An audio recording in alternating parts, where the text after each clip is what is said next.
Y ए बायोटोरियम। अभी क्या है, जो चीज मैं लिखाऊंगा ये आपको लिखनी है सबको। किसी भी एमएलएम कंपनी में कामयाब होने के लिए अपने को 5 चीजें चेक करनी पड़ेगी। हर चीज के अपने कुछ पैरामीटर होते हैं। जैसे आज आप कपड़े लेने जाते हैं तो कोई भी कपड़ा उठा लाते हैं क्या? या सारी चीज चेक करते हैं? आप घर में टीवी लाते हो, फ्रिज लाते हो, जूते लाते हो, चप्पल लाते हो, कुछ भी चीज लेके आते हो तो सबसे पहले क्या करते हो? चेक करते हो। और अपना गांव में कहावत है, बोले घड़िया भी लेवा दिन ठक ठक करके देखो, बजा के देखना चाहिए नहीं देखना चाहिए? देखना चाहिए। अभी मैं आपसे एक छोटा सा सवाल ये पूछूंगा कि अगर मैं वहां से कोई गलत चीज खरीद भी लाया तो मेरा ज्यादा से ज्यादा क्या नुकसान हो सकता है? 1000 रुपए, 2000 रुपए, 10,000 रुपए, 50,000 रुपए, लाख रुपए, इससे ज्यादा नुकसान हो सकता है क्या? लेकिन अगर मैंने अपने कैरियर के अंदर अपना काम गलत चुन लिया तो वहां पे पैसा नुकसान तो होता ही है, लेकिन उससे बहुत भयंकर नुकसान होता है। आप जो अपने आने वाली पीढ़ियों को दे सकते थे, उस पीढ़ियों से वो सारी चीजें छिन जाती। और अगर हमने वही फैसला ठीक तरीके से कर लिया तो हम वही सारी चीजें अपने पीढ़ियों को देके चले जाते। क्लियर होगी बात? तो वो 5 पैरामीटर क्या है जिससे अपने को ई बायोटोरियम में सक्सेसफुल वो या कोई भी एमएलएम कंपनी चुनाव करने से पहले देख लें। सबसे पहली चीज क्या है, आप 1 नंबर पे लिख लो कंपनी। क्या लिखना है? कंपनी। और उस कंपनी के नीचे 2-3 खाली लाइन छोड़ देना। 1 नंबर पे क्या लिखा? कंपनी। उसके बाद कुछ लाइनें खाली छोड़ देना। फिर 2 नंबर के ऊपर लिखना है एजुकेशन सिस्टम।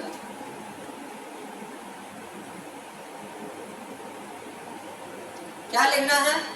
Education system. फिर 3-4 लाइन खाली छोड़ देना। फिर आपको लिखना है प्रोडक्ट।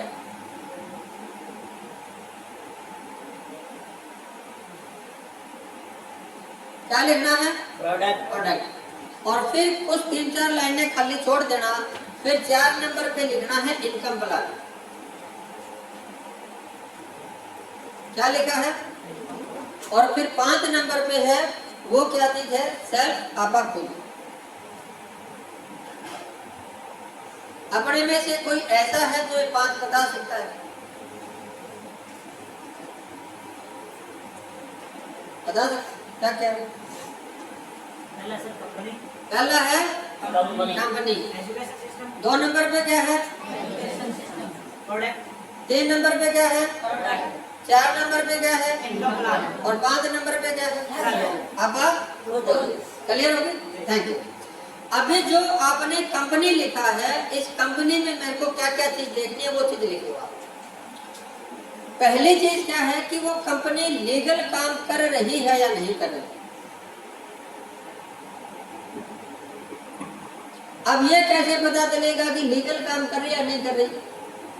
तो बाकी तो बहुत सी चीजें हैं, लेकिन एक बड़ी निशानी मैं आपको बता देता हूँ, वो देख लोगे तो 99% बच जाओगे।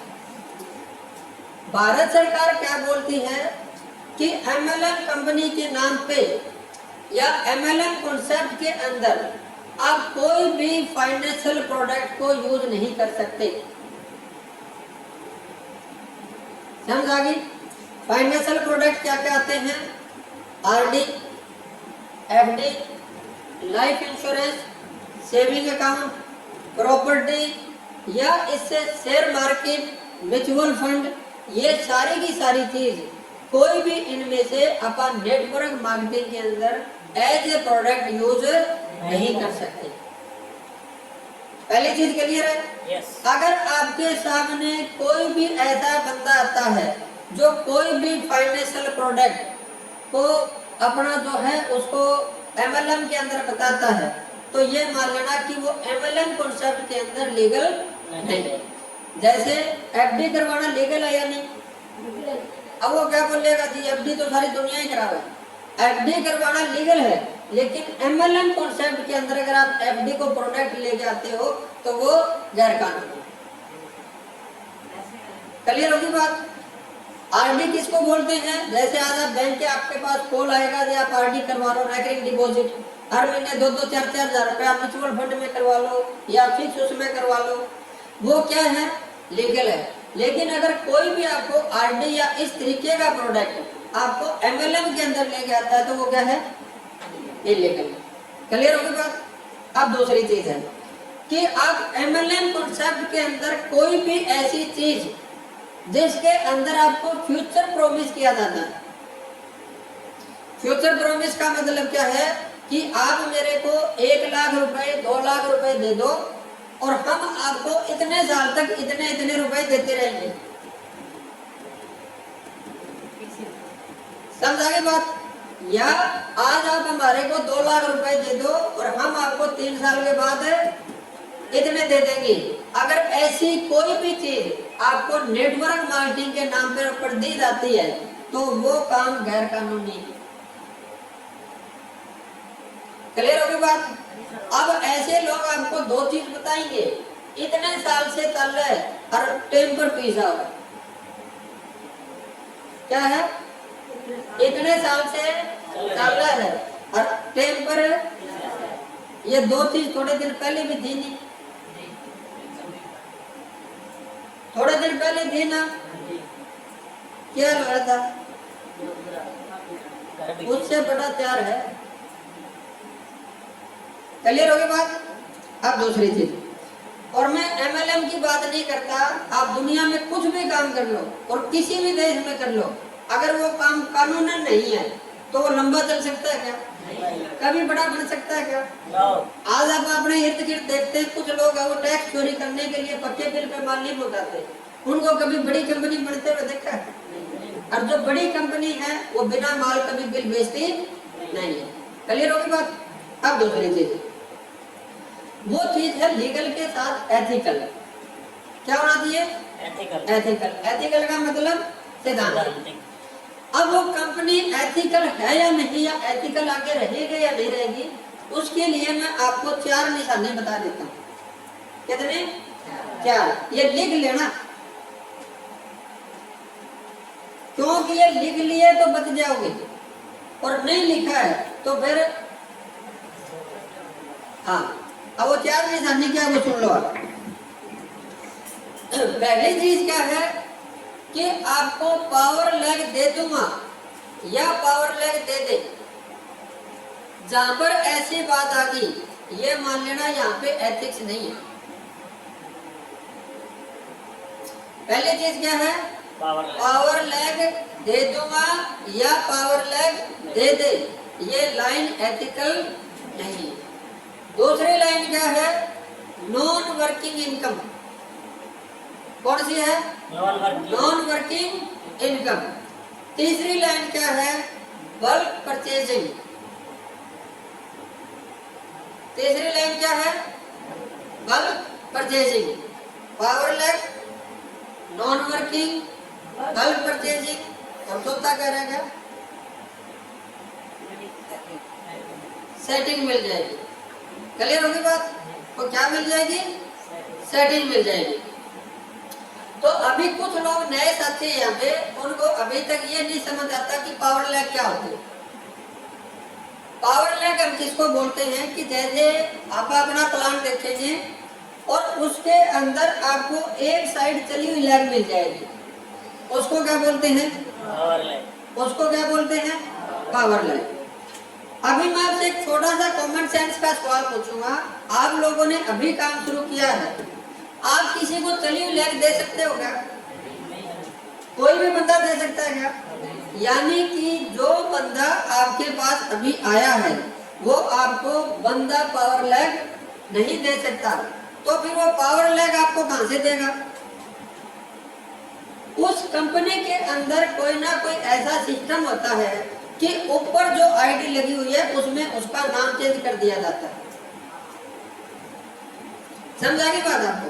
यानी कि कोई भी लीडर आदमी अपने को पावर लैग नहीं दे सकता, वो कंपनी ही उस बंदे को पावर लैग बना के देती है। अब अगर पावर लैग कंपनी देगी और कोई ढंगा आदमी होगा तो 2000, 5000, 4000, 7000 आदमियों की तो पावर लैग लेगा। यस लेगा नहीं लेगा? अभी आपको कॉमन सेंस यूज क्या करनी है कि जो कंपनी एक आदमी के लिए जिसका ये पता ही नहीं कि ये काम करेगा या नहीं करेगा, उसके लिए 2000, 5000, 7000 लोगों के साथ अगर चीटिंग कर सकती है तो आपका नंबर आएगा तो आपको बख्शेगी क्या? समझा रही है बात मैं क्या कह रहा हूँ? समझा रही है बात आपको? यानी कि अगर कोई भी लीडर या कोई भी कंपनी आपसे इस प्रकार की बात करता है तो ये बात एथिकल नहीं। अब दूसरी चीज, मान लिया कि कोई तेज तरार बंदा है और वो कंपनी से जाके पावर लैग ले आया। अब इस बात को बड़ी कर देते हैं कि वो पावर लैग ले आया, तो ये बात पता चलने में उसकी टीम को कितना समय लगेगा? 2 महीने, 4 महीने। और जमाई कोई बावड़ी को टीम बड़ी करा के अच्छा नहीं, इससे ज्यादा टाइम निकाल सकता है क्या? नहीं निकाल सकता। अब वो टीम को जब ये पता चलेगा कि मेरे अपलाइन तो सीधा कंपनी में जाके पावर लैग लेके आया, तब उसकी टीम उससे क्या मांगेगी? क्या मांगेगी? Power lag. अब वो कहां से देगा?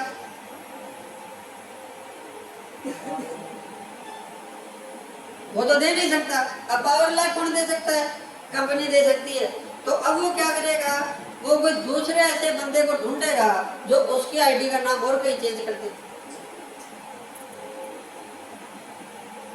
ढूंढेगा नहीं ढूंढेगा? अब वो 2 महीने 4 महीने वो खुश रह लेगा, फिर उसकी टीम को पता चलेगा। अब उसकी टीम क्या करेगी? पावर मांगेगी। अरे यहाँ पे आप आए क्यों हैं? पैसिव इनकम के लिए। इस रास्ते पे तो चले कभी एक्टिव भी नहीं आए।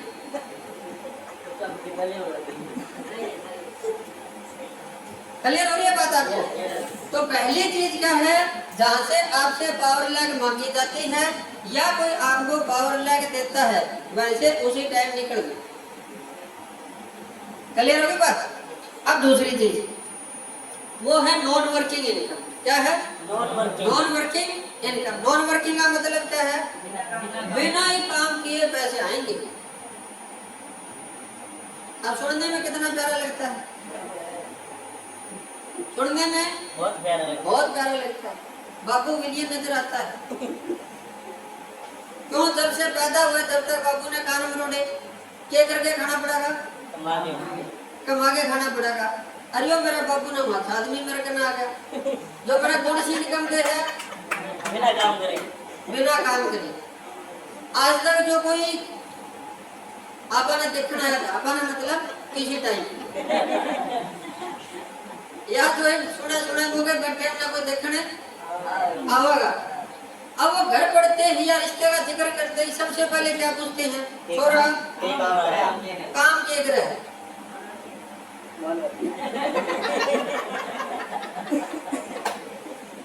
ना तो कहते अपने बाबू ने नॉन वर्किंग सिखाई और ना कहते उसका बाबू ने नॉन वर्किंग इनकम सिखाई। अरे मार्कन आगे मैंने कौन सी इनकम देंगे? Non working. तो मैंने एक सीन सोचा, आप भी थोड़ा सा सोच लेना उसको कि अभी आप अपने घर जाएंगे शाम को और आप शाम को घर गए और आपको शाम को खाना बना हुआ नहीं मिला, तो अब क्या करेंगे? जाते ही क्या करेंगे? पूछेंगे। एक बार जमाना गया तो थोड़े से लाडू पूछ लोगे और पहले जमाना गया थोड़ी ललकर मार के पूछ लोगे। पूछो तो नहीं तना दे रहा था इतने बजे रोटी खाऊंगा तो तूने रोटी बनाई क्यों नहीं? तो अभी एक दिन निकल गया, उसने सिर का बहाना ले लिया, दूसरा निकल गया पेट का बहाना ले लिया, तीसरा निकल गया ताप का बहाना ले लिया, चौथा कुछ और आ गया, 5वां दिन कुछ और आ गया। एक हफ्ते तक मुना मनाई चल रही। एक हफ्ते के बाद क्या हो जाएगा? एक हफ्ते के बाद क्या हो जाएगा?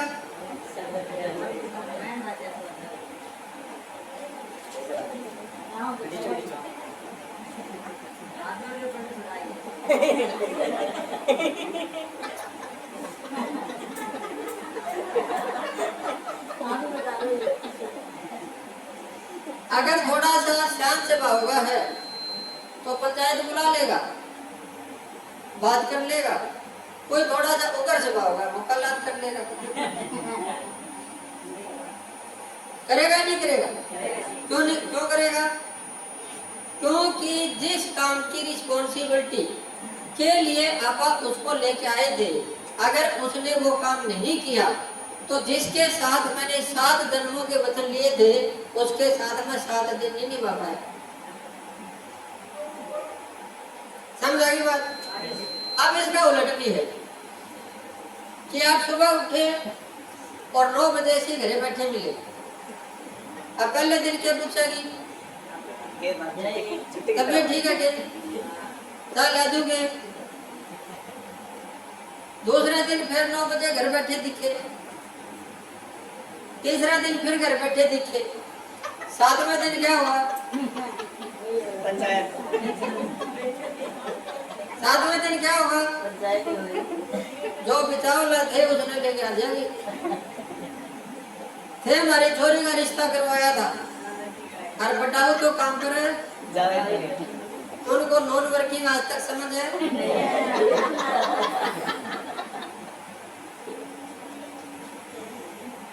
समझ आ रही है बात?